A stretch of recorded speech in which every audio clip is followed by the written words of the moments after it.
Alright, इस session में हम बात करने वाले हैं सुपर पोजिशन ऑफ एसएचएम की। ये जो सेशन है ये मैं कहूँगा हर स्टूडेंट के लिए मस्ट वॉच है, चाहे आप आईआईटी की तैयारी कर रहे हैं, चाहे नीट की तैयारी कर रहे हैं 11th में या 12th में। इस सेशन को ज़रूर देखना है आपने, बिकॉज ये जो सुपर पोजिशन का प्रिंसिपल है ये आपके लिए 5 चैप्टर्स में काम आता है। सुपर पोजिशन ऑफ एसएचएम की ऑफकोर्स हम एसएचएम में बात कर रहे हैं, इसी को जब हम वेव्स ऑन स्ट्रिंग में बात करेंगे तो वहाँ पर भी आपका सुपर पोजिशन होता है, साउंड का भी सुपर पोजिशन होता है। और 12th में आप पढ़ेंगे वेव ऑप्टिक्स, वहाँ पे same principle same concept apply होते हैं। और 12th में एक और चैप्टर आएगा ऑल्टरनेटिंग करंट का। तो अगर आपको सुपरपोजिशन का ये जो इस क्लास में हम बात करने वाले हैं इसके सारे कॉन्सेप्ट क्लियर हैं, प्रैक्टिस है, तो आप पक्का इसका सवाल सॉल्व कर पाएंगे। तो इसको 5 चैप्टर्स के लिए यहाँ हम एक साथ कवर कर रहे हैं, ठीक है। सो मुश्किल नहीं है, थोड़ी सी शुरू में मैथ्स लगेगी बट ओवरऑल मुश्किल नहीं है। तो साथ के साथ यहाँ पे आपने ध्यान देना है, सारी चीज़ें मैं आपको बता भी दूंगा, लिखवा भी दूंगा, स्क्रीनशॉट ले लेना। सो एट द सेम टाइम आपको पता ये सब होना चाहिए। तो 5 चैप्टर्स के लिए ये सेशन हम कर रहे हैं, so it's a must watch for everyone, ठीक है। चलो लेट्स स्टार्ट। हम यहाँ पे बात करें सुपर पोजिशन ऑफ एसएचएम की। इसी चीज़ को यहाँ पे हम कहते हैं सुपर पोजिशन ऑफ एसएचएम। इसी चीज़ को हम इंटरफेरेंस कहेंगे जब हम वेव ऑप्टिक्स पढ़ेंगे, ठीक है। सो सेम चीज़ है, सेम कॉन्सेप्ट है, सेम वहाँ पे चीज़ें आप अप्लाई करेंगे। सो सिनेरियो ये है कि मान लीजिए ये आपका एक सोर्स है जिसको आपने S1 कहा, ये मान लीजिए आपका सोर्स है, दूसरा S2 कहा। जब ये चीज़ हम साउंड के चैप्टर में पढ़ेंगे हम कहेंगे दोनों साउंड सोर्स हैं। जब ये वेव ऑप्टिक्स पढ़ेंगे हम दोनों कहेंगे ये सोर्सेज के लिए हम कहेंगे दोनों आपके लाइट सोर्सेज हैं। अभी यहाँ पे SHM सोर्सेज हैं, वेव्स ऑन स्ट्रिंग पढ़ेंगे तब कहेंगे दोनों ये आपके वेव्स ऑन स्ट्रिंग वाले सोर्सेज हैं। तो ये आपके सोर्सेज हैं। यही जब हम AC के चैप्टर में पढ़ेंगे तो यही आपके कैपेसिटर, इंडक्टर और रेजिस्टर वो होंगे। तो बहुत इंपॉर्टेंट है, 5 चैप्टर्स के लिए पढ़ रहे हैं, एक बार फिर एम्फेसाइज कर रहा हूँ। नाउ ये दो सोर्सेज हैं, मान लो ये यहाँ से कुछ सिग्नल रिलीज कर रहे हैं, ठीक है। सिग्नल एज इन या तो साउंड या लाइट, वो यहाँ से रिलीज कर रहे हैं और यहाँ पे खड़ा है अपना ऑब्जर्वर। हाँ, नॉट बैड। तो ये आपका ऑब्जर्वर है ना, observer is observing. Of course sound source है तो साउंड सुनेगा, लाइट सोर्स है तो देखेगा, ठीक है। सो अब यहाँ पे इन दोनों सोर्सेज से जब साउंड और लाइट या फिर SHM या फिर वेव्स यहाँ पे जब पहुँच रही हैं तो यहाँ पे जो ऑब्जर्वर है उसके पास ये चॉइस नहीं है कि भाई, अगर इसको ऐसे समझना प्रैक्टिकली कि एक वहाँ से स्पीकर से आपके पास आवाज़ आ रही है, एक वहाँ से स्पीकर से आपके पास इस जगह पे आवाज़ आ रही है। आपके पास ये ऑप्शन नहीं है ऑफ सेइंग मैं तो सिर्फ वो स्पीकर की आवाज़ सुनूंगा, इसकी मैं सुनूंगा ही नहीं।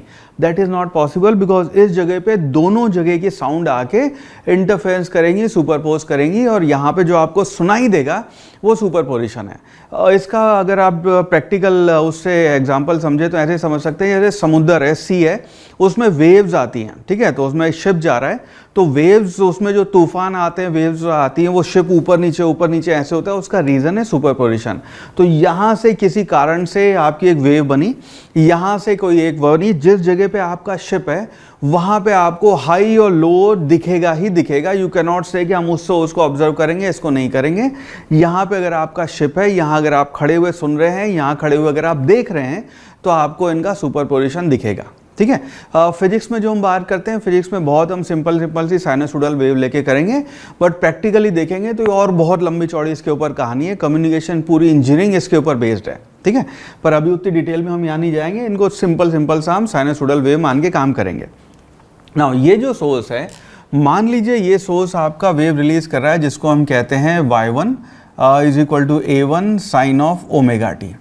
ये दूसरा सोर्स है, वेव आपकी यहाँ से रिलीज हो रही है A2 sine of omega T plus phi naught. ये आपकी दो वेव्स हैं जो ये जनरेट कर रहा है। A1 एम्पलीट्यूड A1 है और इसकी फ्रीक्वेंसी ओमेगा 1 है। इसको ओमेगा को हम अलग अलग किस कंडीशन में अलग अलग लेंगे, कब यहाँ पे kx का फैक्टर भी आएगा, वो as we go along will talk about it. But अभी इसको डिराइव करने के लिए हम ये बात कर रहे हैं कि यहाँ पे एक सिंपली साइनसोइडल वेव है जिसका एम्पलीट्यूड A1 है, इसका A2 है, इसका फेज आपका ओमेगा टी है, इसका फेज आपका omega T plus phi naught है, ठीक है। ये दोनों वेव जब यहाँ पे जनरेट होएंगी तो इस ऑब्जर्वर को जो सुनाई देगा या जो दिखाई देगा वो उनका दोनों का कॉम्बिनेशन आएगा। सो ये आपका दोनों का कॉम्बिनेशन यहाँ पे आएगा। तो वेव्स जो हैं वो ऐसे ट्रैवल कर रही हैं आपकी, राइट। और ये वेव्स यहाँ पे जाके आपके सुपरपोज होने वाली है, यहाँ पे दोनों का इंटरफेरेंस होने वाला है। नाउ इसको जो सुनाई देगा, ये जो दिखाई देगा या जो ऑब्जर्व करेगा, उसको अगर हम लिखें तो यहाँ पे हम कह सकते हैं कि y will be equal to y1 plus y2 और यहाँ पे आपकी y की वैल्यू हो गई, इन दोनों को अगर हम ऐड करें, ये आपका बना a1 sine of omega T plus a2 sine of omega T plus phi naught. ये आपकी दो वेव्स ऐड हो रही हैं। तो इसके बाद यहाँ पे थोड़ी सी मैथमेटिक्स होएगी। अगेन यहाँ पे जब हम फिजिक्स में काम कर रहे थे, हम यहाँ पे अटक गए कि भाई इन दोनों वेव्स का सोल्यूशन क्या आएगा। हम मैथ्स वालों के पास गए, हमने जाके मैथ्स वालों को कहा कि भाई इस प्रॉब्लम पे इस जगह पे हम अटके हुए हैं। मैथ वालों ने मान लीजिए मैथ वाला जो डिपार्टमेंट था, उन्होंने कहा अच्छा एक काम करो, इसको भी छोड़ जाओ, कल आना, कल हम इसको बताएंगे इसका सोल्यूशन क्या होएगा ना। उन्होंने जो इसका सोल्यूशन दिया वो मैथमेटिकली करेक्ट है, बट कुछ सिचुएशन में ये थोड़ा सा फिजिक्स के हिसाब से थोड़ा सा गड़बड़ लगता है, पर एट द सेम टाइम इसको चुपचाप हम मान लेंगे, because for the simple reason physics में हमारे पास और कोई तरीका है नहीं। मैथ्स फिजिक्स की लैंग्वेज है, जो मैथ्स कह देगा कि भाई ऐसे सवाल सॉल्व करना है, so we have to do it that way. ठीक है, सो इसको अभी मैथमेटिकल में आपको सोल्यूशन दिखाता हूँ, 2 मिनट लगेंगे, इसका फाइनल रिजल्ट जो है वो आपको देखना है और रिजल्ट इसका ध्यान रखना है, बट इसको स्किप ना करके 2 मिनट लगा के देख लेते हैं कि मैथ वालों ने हमें क्या सोल्यूशन दिया। ठीक है, सो इसको जो हमने एक्सपेंड किया तो ये बना आपका a1 sine of omega T plus a2। अच्छा, ये sine of a plus B हमने मैथ्स में पढ़ा हुआ है कि हम जब कहते हैं sine of a plus B, उसको हम लिख सकते हैं sine a cos B plus cos a sine B. ये मैथ्स वालों ने बताया कि भाई ऐसे आप इसको एक्सपेंड कर सकते हैं। इसको जो हमने एक्सपेंड किया तो ये बना आपका a2 sine of omega t multiplied by cos of phi naught plus a2 cos of omega t multiplied by sine of phi naught. ये एक्सप्रेशन बनाना, और इन दोनों को अगर हम कंबाइन कर लें, इसमें साइन ओमेगा टी हम कॉमन ले लें, तो ये आपका बन जाएगा a1 plus a2 cos of phi naught multiplied by sine of omega T plus a2 sine phi naught multiplied by cos of omega t. ये आपकी दो एक्सप्रेशन आ गए। नाउ यहाँ पे मैथ वालों ने हमें फिर कहा कि एक काम और करते हैं, लेट अस कॉल दिस ये जो आपकी टर्म है इसको हमने यहाँ पे कॉल कर दिया, let us call this a cos alpha and let us call this a, इस टर्म को नाम दे दिया उन्होंने a साइन अल्फा। क्यों दिया ये अभी समझाता हूँ, पर ये हमने यहाँ पे नाम दे दिया। वो देने का फ़ायदा ये हुआ कि हमारी जो एक्सप्रेशन है वो बन गया y is equal to a cos alpha multiplied by sine of omega T plus a sine alpha multiplied by cos of omega t. ना अगर इसमें से a लेके फिर वो वापस देखें तो cos alpha sign omega T, sine alpha cos omega t है, वापस ही वाली टर्म आ गई। तो इसको हम फाइनली लिख सकते हैं or y will be equal to a sine of omega T plus alpha. तो ये अपना फाइनल रिजल्ट आ जाएगा। हाँ, ये करके अब अल्फा क्या है इसकी वैल्यू वो करते हैं, a क्या है इसकी वैल्यू अभी यहाँ से दोनों इक्वेशन से निकालते हैं। तो ये आपका दो साइनसोइडल, जब इससे हमने ये साबित किया कि दो साइनसोइडल वेव जब यहाँ पे ऐड हो रही हैं तो फाइनल रिजल्ट भी आपका साइनसोइडल वेव आएगा। ठीक है, तो बड़ा इंपॉर्टेंट है, साइन वेव ऐड कर रहे हैं, ये साबित करना कि वापस जो आपका रिजल्ट आएगा वो भी आपका साइनसोइडल रिजल्ट आएगा, वो हमने यहाँ साबित कर लिया। एम्पलीट्यूड डिफरेंट होएगा, फेज डिफरेंट होएगा। ठीक है, अब इन दोनों की वैल्यू क्या है उसके लिए थोड़ी सी मशक्कत करते हैं। अगर इस इक्वेशन को जो हमने लिखा था, हमने पहले लिखा a, ये आपकी इक्वेशन नंबर 1 है, इसको हम कह रहे हैं a sine alpha is equal to a2 sine phi naught. ये आपने पहला अजम्पशन लिया था, एक अजम्पशन ये था अपना a cos alpha will be equal to a1 plus a2 cos of phi naught. Now इन दोनों को, ये आपकी इक्वेशन नंबर 1 है और ये आपकी इक्वेशन नंबर 2 है, इन दोनों को अगर हम स्क्वायर करके ऐड कर दें तो दो काम करेंगे, एक तो स्क्वायर करके ऐड करेंगे, दूसरा इसको हम वो करेंगे डिवाइड करेंगे। तो पहले अगर हम स्क्वायर करके ऐड कर दें तो आपकी जो लेफ्ट हैंड अभी हम कर रहे हैं 1 का स्क्वायर प्लस 2 का स्क्वायर, इनको स्क्वायर करके ऐड किया तो लेफ्ट हैंड साइड बन गई a स्क्वायर, ब्रैकेट में आ गया sine alpha square plus cos alpha का square will be equal to, इन दोनों को जब हम स्क्वायर करेंगे तो ये पहले इसकी टर्म आएगी, ये होएगी आपकी a2 साइन अल्फा का स्क्वायर, प्लस इसको जब हम स्क्वायर करेंगे ये बनेगा a1 square plus a2 cos alpha का square plus twice a1 a2 cos alpha. ये आपकी राइट हैंड साइड आएगी। ना ये बात अपने को पता है कि sine square alpha plus cos square alpha अपना 1 होता है, तो लेफ्ट हैंड साइड जो है वो बन जाएगी आपकी a square will be equal to, अच्छा इस टर्म को देखेंगे, ये है a2, एक minute, this should be a2 square, ये बना आपका a2 square sine square alpha, ये बना आपका a2 कॉस स्क्वायर अल्फा। ये भी A2 का स्क्वायर होएगा। तो इन दोनों में से आपका A2 स्क्वायर कॉमन आ जाएगा और sine square alpha cos square alpha फिर वापस आपका 1 बन जाएंगे। सो आपकी ये राइट हैंड साइड बन जाएगी A1 square plus A2 square plus twice A1 A2 cos alpha. Now ये बहुत इंपॉर्टेंट रिजल्ट है, ठीक है। ये आपका रिजल्ट आ गया जब हमने इन दोनों को स्क्वायर करके ऐड किया।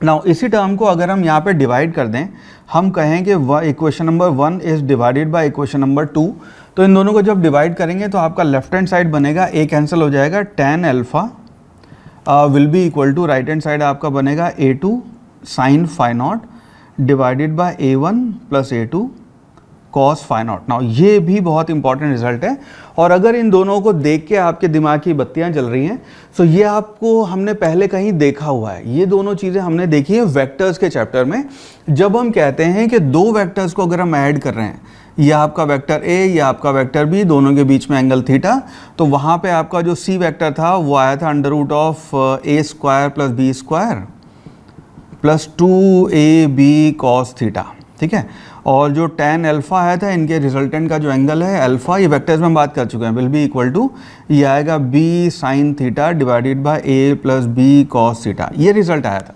यहाँ पे अगर वेव्स का रिजल्ट देखोगे तो एग्जैक्टली सेम रिजल्ट है ना। ये मदर नेचर का बहुत ही इंपॉर्टेंट फिनोमिना है जहाँ पे दो वेव्स, देखो इसको ऐसे समझना, दो वेक्टर्स की जब हम बात करते हैं तो वेक्टर्स जो है बहुत ही ज़्यादा डिसिप्लिन्ड लोग हैं कि भाई एक ही डायरेक्शन में चलते हैं, एक ही मैग्नीट्यूड होता है। अगर आपने मैग्नीट्यूड बदला या डायरेक्शन बदला तो it will be a different vector, ठीक है, वो वेक्टर ही बदल जाएगा।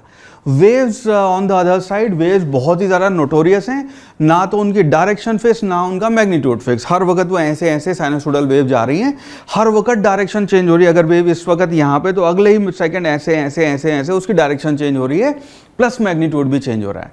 वो सबसे ज़्यादा चंचल लोग हैं, लेकिन दो वेव्स ऐसे ऐड हो रही हैं जैसे दो आपके वेक्टर्स ऐड हो रहे हैं ना। ये मदर नेचर का बहुत ही बढ़िया चमत्कार है। अब इस चीज़ को हम इस्तेमाल करेंगे इस फाइनल रिजल्ट में। तो मैथ्स जितनी थी वो यहाँ पे कवर हो गई, तो इस मैथमेटिक्स को अब हम इस्तेमाल करेंगे सुपरपोजिशन प्रिंसिपल में। और यही सेम मैथ्स जो हमने यहाँ इस्तेमाल किए, ये जो आपके दो फाइनल रिजल्ट आए हैं, ये हम 5 चैप्टर में यूज़ करते हैं, तो इसको ध्यान रखना बहुत इंपॉर्टेंट है। वो पाँचों चैप्टर अलग अलग तरह से, ऑफकोर्स 5 चैप्टर हैं, साउंड अलग है, लाइट अलग है और आपका AC अलग है, तो थोड़ा सा डिफरेंस तो आएगा, लेकिन बेसिक कॉन्सेप्ट अगेन ये सेम रहता है। अगेन ये जो सॉल्व करने के लिए हमने ये कहानी की, ये सारे असम्पशन लिए, सारी कहानी की, जिसको हम कहते हैं ये मैथमेटिकल जुगाड़ है। अब इसको इस्तेमाल करने लगे हम लोग, फिजिक्स में हमने इस्तेमाल किया तो कुछ जगह पे तो बहुत ही बढ़िया रिजल्ट आया। हमने देखा अरे एग्जैक्ट जो हम यहाँ ऑब्जर्व कर रहे हैं अपनी मशीनों से, या जो हम यहाँ पे ऑब्जर्व कर रहे हैं अपने इंस्ट्रूमेंट से, एग्जैक्ट वही वैल्यू आई जो ये कह रहा है। कुछ केसेस में ये वो एग्जैक्ट वैल्यू नहीं आई। अब हमें फिजिक्स में एक्सेप्शन पसंद नहीं है, ठीक है, हम केमिस्ट्री नहीं पढ़ रहे हैं, फिजिक्स में हम कहते हैं भैया फिजिक्स एग्जैक्ट साइंस है और हम यहाँ चीज़ें ऑब्जर्व कर रहे हैं, नो एक्सेप्शन, यहाँ पे हम लॉज उस हिसाब से बनाते हैं। हम मैथ वालों के पास गए कि भैया जो तुमने तरीका बताया उसमें कुछ कुछ चीज़ें गड़बड़ आ रही हैं। अब यहाँ पे मैथ्स वाले जो हैं, जो हमेशा मैथ्स वाले करते आए हैं, उन्होंने लंबी चौड़ी हमें रूल्स की लिस्ट दी, ठीक है। उन्होंने कहा कि भाई अगर ये जुगाड़ इस्तेमाल करना है तो उसके लिए आपको कुछ रूल्स फॉलो करने पड़ेंगे, ठीक है। तो वो मैं रूल्स अब आपको बता रहा हूँ, अगर आप वो रूल्स फॉलो करेंगे तो इन 5 चैप्टर में ये एग्जैक्ट ये मेथड आप इस्तेमाल कर पाएंगे, ठीक है। हमारे पास और कोई तरीका भी नहीं है, so we have to go by these rules, ठीक है। तो सबसे पहला ये है कि जब हम बात करते हैं रूल्स फॉर एडिंग SHM और वेव्स एज वेक्टर्स, तो दो सबसे चंचल लोगों को वेव्स को ऐड करने के लिए वेक्टर की तरह वहाँ पे हमें ये रूल्स फॉलो करने पड़ेंगे। तो सबसे पहला है कि both term should be in sine. तो जब आप ऐड कर रहे हैं तो दोनों का एडिशन जब करेंगे तो दोनों साइन होने चाहिए। कोसाइंस को आप ऐसे ऐड नहीं कर सकते, उनको आपको वापस साइन में कन्वर्ट करना पड़ेगा, ठीक है। दूसरा है बोथ टर्म शुड है पॉजिटिव ओमेगा पार्ट। आपका जो ओमेगा टी वाला पार्ट है वो आपका पॉजिटिव होना चाहिए, ओमेगा टी वाला पार्ट हमें नेगेटिव नहीं चाहिए। तीसरा है बोथ टर्म शुड है पॉजिटिव एम्पलीट्यूड। तो ये आपका जो एम्पलीट्यूड है A1 A2, इनकी वैल्यू पॉजिटिव होनी चाहिए। अगर ये वैल्यू पॉजिटिव नहीं है, नेगेटिव है, तो हमें इसको कन्वर्ट करना पड़ेगा। तो थोड़ी सी ट्रिग्नोमेट्री कभी कभी ज़रूरत पड़ जाती है, हालांकि नीट में नहीं पड़ती, बट जेईई में इस तरह के सवाल आते हैं जहाँ ज़रूरत पड़ जाती है, ठीक है। तो ये तीनों अगर आपके रूल्स फॉलो हो रहे हैं, उसके बाद हम कहते हैं when all the above 3 conditions are met, assign A1, जो आपकी वेव A1 है उसको, उस वेव को असाइन कर दें विथ स्मॉलर फेज, जिसका फेज छोटा है वो हमारी A1 वाली वेव होएगी, ठीक है। Now treat A1 and A2 as vectors and their phase difference will be the angle between the two SHM और वेव। अब उसके बाद जब आपने A1 असाइन कर दिया है, A2 असाइन कर दिया है, तो उनका जो ये फाई नॉट है फेज डिफरेंस है, अभी तो हमने यहाँ ओमेगा टी लिया था, बट यहाँ हो सकता है फाई 1 और यहाँ फाई 2 हो, तो उनका जो फेज डिफरेंस होएगा वो इन दोनों के फेज का डिफरेंस है, जिसको हम फेज डिफरेंस यहाँ पे कहेंगे। अगर ऐसा है तो फाइनल इक्वेशन ऑफ वेव जो हमारी आ जाएगी, और इन दोनों वेव्स को जब हमने दो आपके वेव्स को ऐड कर दिया तो ये आपका फाइनल रिजल्ट आएगा। जो यहाँ पे आपकी y सुपरपोजिशन या इंटरफेरेंस आएगा, हम कहेंगे y net will be equal to a net sine of phase of A1 plus alpha. Now ये बड़ा इंपॉर्टेंट है, इसको ध्यान रखना, phase of A1 plus alpha कर रहे हैं। A1 वो है जिसका फेज छोटा है। यहाँ पे हम A नेट जो है उसको लिखेंगे, A net will be equal to under root of A1 square plus A2 square plus twice A1 A2 cos of delta phi. Delta phi यहाँ पे आपके जो इनिशियल दो वेव्स हैं उनके बीच का फेज डिफरेंस है, और आपका जो tan अल्फा आएगा that will be equal to A2 sine delta phi divided by A1 plus A2 cos delta phi. ये आपका फाइनल उन दोनों वेव्स का एंगल जो होएगा, रिजल्टेंट का एंगल इनिशियल वेव से क्या एंगल होएगा, इनिशियल वेक्टर से, वो आपको tan अल्फा देगा। ना इसके ऊपर कुछ सवाल सॉल्व करते हैं, और उन सवालों से मैं उम्मीद करता हूँ आपकी क्लैरिटी थोड़ी सी बढ़ जाएगी। सवाल करते हैं इसके ऊपर। तो सबसे पहला सवाल सबसे आसान ले लेते हैं। सो पहला सवाल है, मान लीजिए हम कह रहे हैं कि यहाँ जो सुपरपोजिशन हो रहा है y is equal to 2 sine of omega T plus 3 sine of omega t, ये दो वेव्स हम ऐड कर रहे हैं। ना इनको सिंपली भी आप अलजेब्रिकली भी ऐड कर सकते हैं, बिकॉज दोनों का फेज सेम है। तो इससे पहले कि हम इस फेज को डिफरेंट करके फेज डिफरेंस लाने लगे, तो आई थॉट पहले ये वाला एग्जांपल कर लेते हैं।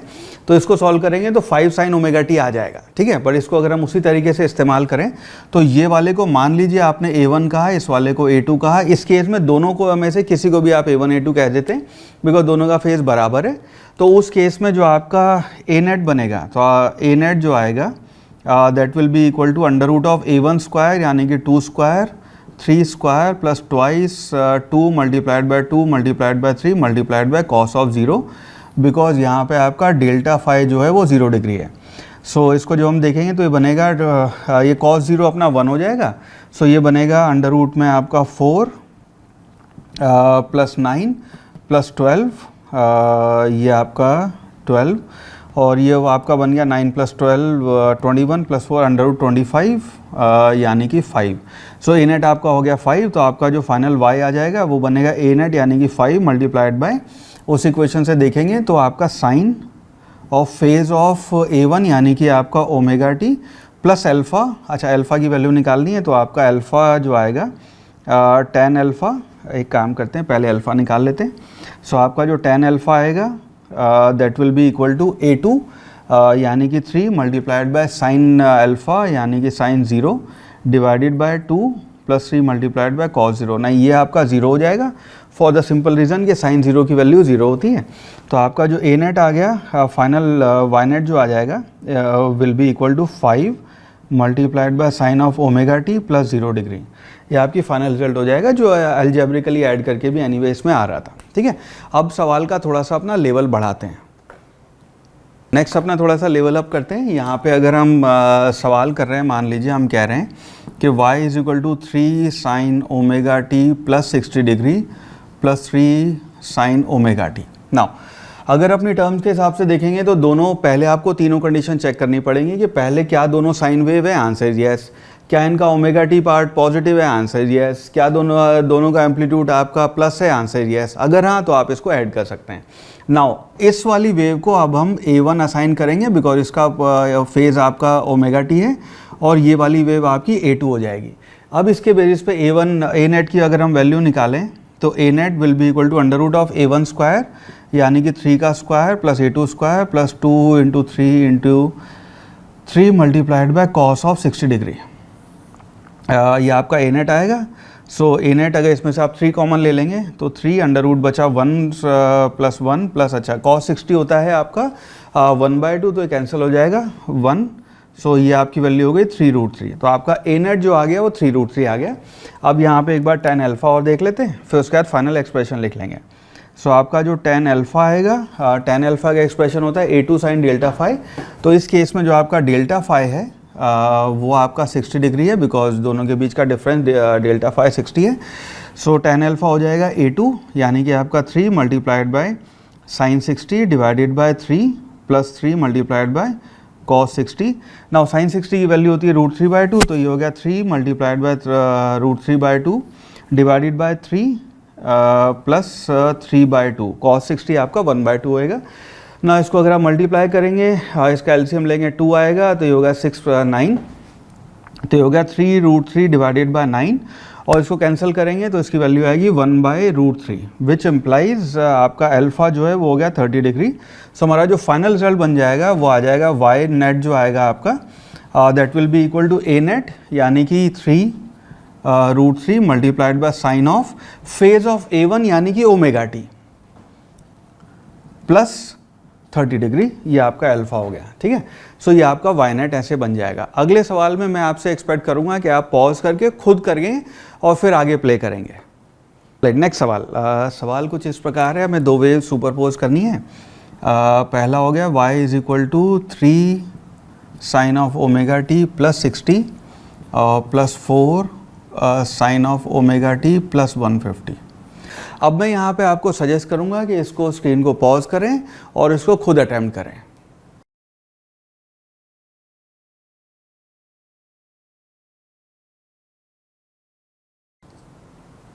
ऑलराइट, चलो आगे बढ़ते हैं। तो इसके बाद हम देखेंगे यहाँ पे अब दो जो अपनी कंडीशंस है इस वाले में, क्योंकि इसका फेज ओमेगा टी प्लस 60 है, इसको हम A1 असाइन करेंगे, इसका 150 है, या इसको आप A2 असाइन करेंगे। इस केस में जो आपका डेल्टा फाई आएगा जो कि आपका फेज डिफरेंस है वो इन दोनों का डिफरेंस आएगा। सो 150 माइनस 60 आपका डेल्टा फाई 90 डिग्री बन जाएगा। नाउ अगर इन दोनों को जब हम ऐड करेंगे तो आपका जो A नेट आएगा that will be equal to A1 square यानी कि 3 स्क्वायर प्लस 4 का square plus twice multiplied by 3 multiplied by 4 multiplied by cos of 90 degree. ना cos ऑफ 90 डिग्री हमें पता है 0 हो जाएगा।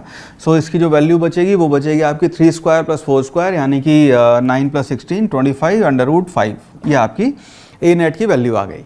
अब बात करते हैं यहाँ पे tan अल्फ़ा की। तो tan अल्फ़ा के लिए हम लिखेंगे this will be equal to A2 sine delta phi, A2 यानी कि 4 multiplied by sine delta phi यानी कि sine 90 divided by 3 plus 4 cos 90। ना अगेन ये cos 90 की वजह से ये वाली टर्म आपकी 0 हो जाएगी, sin 90 1 हो जाएगा। So this will be equal to 4/3 which implies आपका अल्फ़ा हो गया 53 डिग्री। ठीक है, मैं उम्मीद करूँगा यहाँ तक सबने कर लिया है। अब यहाँ पे बात आती है वाई नेट को लिखने की। यहाँ पे कई बार लोग गलती करते हैं। सो यहाँ जब हम फाइनल इनका एक्सप्रेशन ऐड करके लिखेंगे तो y net that will be equal to आपका ए नेट यानी कि 5 मल्टीप्लाइड बाय साइन ऑफ, अब हमें यहाँ लिखना है फेज ऑफ A1। तो यहाँ पे जो आपका फेज ऑफ A1 लिखा जाएगा वो ये है।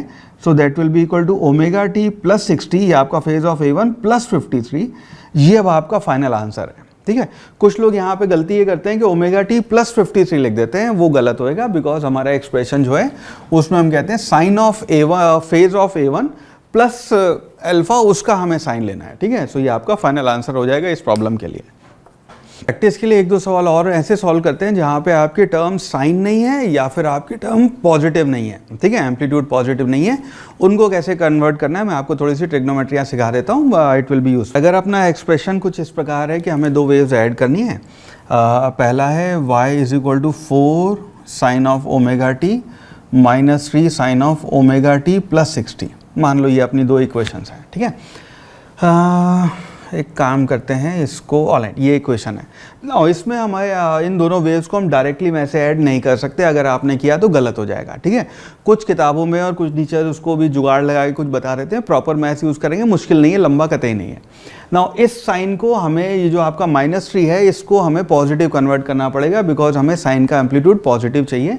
तो उसको कन्वर्ट करने के लिए हम यहाँ पे इस टर्म को लिखेंगे +3 sine of omega T plus 60 plus 180 degree. तो अगर आप 180 डिग्री को अंदर ले गए तो उस केस में ये आपकी पॉजिटिव, फिर वापस पॉजिटिव टर्म बन जाएगी। नाउ इस केस में ये जो वैल्यू बनी, ये आपकी जो फाइनल वैल्यू बनी, ये बना +3 sine of omega T plus इन दोनों को जब हम ऐड करेंगे तो ये आ गया आपका 240। ये आपका ओमेगा टी हो गया। नाउ अब हम इन दोनों टर्म्स को ऐड करेंगे तो पहली टर्म होगी sign omega T 4 sign omega T, दूसरी होगी 3 sine omega T plus 240। Now अगर आपने वेक्टर्स का सेक्शन पढ़ा है अच्छे से तो अब हम यहाँ पे इन दो को एज अ वेक्टर ऐड कर रहे हैं। और वेक्टर में हमने पढ़ा है कि जब भी हम दो वेक्टर को टेल टू टेल ज्वाइन करते हैं तो smaller angle is the angle between two vectors. तो यहाँ पे अभी जो अपना डेल्टा फाई आ रहा है वो डेल्टा फाई आ रहा है 240 डिग्री। नाउ अगर आपके दो वेक्टर्स हैं जिनके बीच में 240 डिग्री का एंगल है यहाँ से यहाँ तक का, तो एक्चुअली 240 ना करके हम उसका डेल्टा फाई लेंगे 120 डिग्री, बिकॉज जब भी वेक्टर एडिशन करते हैं smaller angle is the angle between two vectors. तो एक्चुअली डेल्टा फाई अपना 240 ना होकर 120 डिग्री होएगा। ठीक है, इस चीज़ को ध्यान रखिएगा। तो अपनी जो फाइनल टर्म बन जाएगी वो ऐड करने के बाद तो इसको हम A1 कहेंगे, ये आपका A2 कहेंगे बिकॉज इसका फेज छोटा है, इसका फेज बड़ा है। तो फाइनल ए नेट जो आएगा that will be equal to under root of A1 square यानी कि 4 स्क्वायर प्लस 3 का square plus 2 into 4 into 3 multiplied by cos of 120 degree. अब कॉस ऑफ 120 डिग्री हमें पता है -1/2 होता है, तो इसको जब हम -1/2 लिखेंगे तो ये आ जाएगा आपका under root of 16 plus 9 minus में आएगा 12। ठीक है, सो इसको जब हम सॉल्व करेंगे तो बन गया अंडर रूट 13। ये आपकी जितनी भी वैल्यू है ये वैल्यू आ गई अपनी। ठीक है, सिमिलरली अगर हम इसका tan अल्फा देखेंगे, बहुत सुंदर नहीं है बट ठीक है रिजल्ट दे जाएगा ना। इसमें अगर हम tan अल्फा की वैल्यू देखेंगे तो tan अल्फा जो आएगा आपका that will be equal to A2 यानी कि आपका ये 3 multiplied by sine of 120 degree divided by 4 plus 3 multiplied by cos of 120 degree. So ये जो वैल्यू बनेगी ये ऊपर आ गया 3 मल्टीप्लाइड बाय साइन 120 होएगा आपका √3/2 और डिवाइडेड बाय ये बचेगा आपका 4 मल्टीप्लाइड बाय 3/2। सो इसको आप मल्टीप्लाई करेंगे 8 - 3 5/2 तो 2 पर चला जाएगा। सो ये बन गया 3 डिवाइडेड बाय 5 ना। बहुत सुंदर नहीं है बट ये आपका एंगल अल्फा हो जाएगा। सो आपका जो फाइनल रिजल्ट आएगा वो आएगा y net will be equal to magnitude आपका हो गया under root 13 multiplied by sine of phase of A1 का फेज आपका ओमेगा टी है प्लस अल्फा होगा tan इनवर्स 3√3/5। ये आपका फाइनल आंसर हो जाएगा इस केस में। एक सवाल और सॉल्व करते हैं। अब इस सवाल में हम कॉस को साइन में कन्वर्ट करना सीखेंगे। सो अगर मान लो आपका जो सुपर पोजिशन हो रहा है उसमें हम कहते हैं y is equal to 8 sine of omega T plus 30 degree plus 8 cos of omega t. ना ये दो एक्सप्रेशन है। बहुत लोग करते हैं, उनका मन करता है अरे ये वाला A1 होएगा। We need to check because ये आपकी इनिशियल जो पहली कंडीशन है उनको सेटिस्फाई नहीं कर रहा है। दोनों टर्म आपकी साइन में होनी चाहिए। ना इस कॉस को जब आप साइन में कन्वर्ट करेंगे तो इसको करने के आपके दो तरीके हो सकते हैं। इसको लिख सकते हैं आप 8 sine of 90 minus omega t, इसी को आप लिख सकते हैं plus 8 sine of 90 plus omega t. Now sine 90 minus theta और साइन 90 प्लस सीटा दोनों ही कॉस सीटा होता है, लेकिन हमारे जो इनिशियल 3 रूल हैं जो मैथ्स वालों ने हमें दिए हैं उसके हिसाब से ये सही नहीं है और ये वाला सही है बिकॉज आपका ओमेगा टी हमेशा पॉजिटिव होना चाहिए।